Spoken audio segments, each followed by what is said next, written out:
Welcome to the Computer Chronicles. I'm Stuart Chaffee, and this is Gary Kildall. Gary, I haven't totally lost my mind here and reverted to my childhood.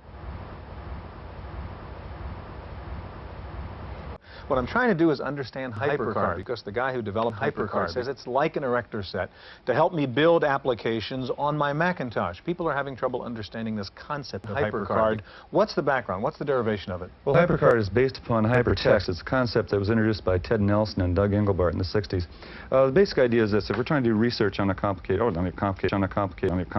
just any kind of a subject, the subject matter really exists in all sorts of different places. It can be books, magazines, videos, books, tape recordings, books, magazines, books, CompuServe, books. And if we can somehow link all this stuff electronically so that we click on Beethoven and then we do some word processing and so forth, and this is supposed to be the foundation for Hypercard. Well, we're going to find out about Hypercard today. We're going to meet the two guys who developed it at Apple, Bill Atkinson and Dan Winkler. Bill is an Apple Fellow, the creator of Hypercard, also the creator of QuickDraw and Mac Paint. Next to Bill is Dan Winkler. Dan is the senior engineer at Apple working on the Hypercard project. Gary? Stuart, Hypercard sounds like a hardware board you'd put in your computer system, but this particular Hypercard, could you tell us what the Hypercard's all about, Bill? Well, really simply put, Hypercard is a software erector set. It lets non-programmers put together interactive information. Show us how you actually do this, Bill. You use cards that contain graphics and text and buttons. Here I've got a stack of cards, and I can press on this button, and it will take me to another card. Okay, and that button's particular function is... I can press on this button. You can have lots of buttons to do different things. Okay. I can press on this button. Buttons can do things like dialing the phone and taking you to cards and lots of different Whatever things. you tell it to do? Yeah. Okay. The cards are grouped together into stacks that you put on a floppy disk and can share with somebody else.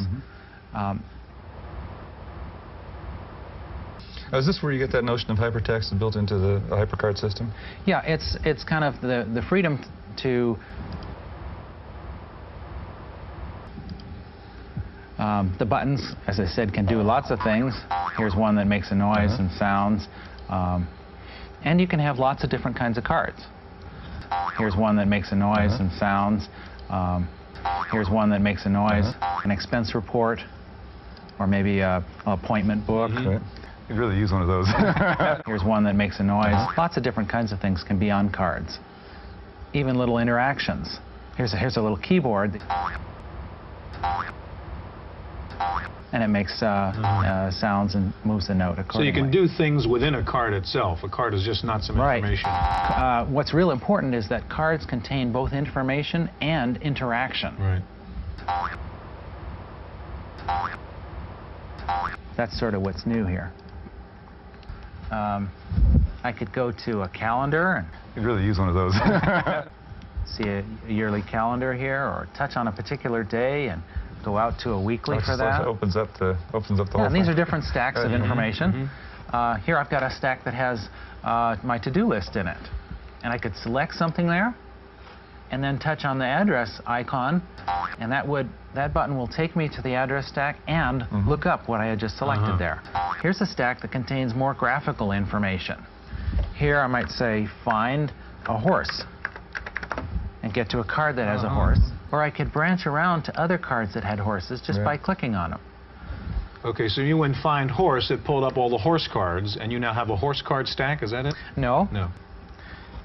You can also scan through images rather quickly to just show me what's there. Okay. Yeah, this is really a multi-dimensional erector set that will go on forever. I mean... No. No. Joining us in the studio now is Danny Goodman, author of the complete Hypercard handbook called The Bible of Hypercard. And back with us, of course, Bill Atkinson, the developer of Hypercard.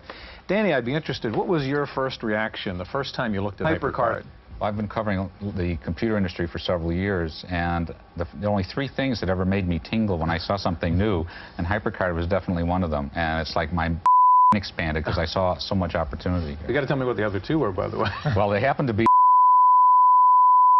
You'd really use one of those. That's it for Hypercard. We hope you enjoyed it. Hope you'll see us again next week on the Computer Chronicles.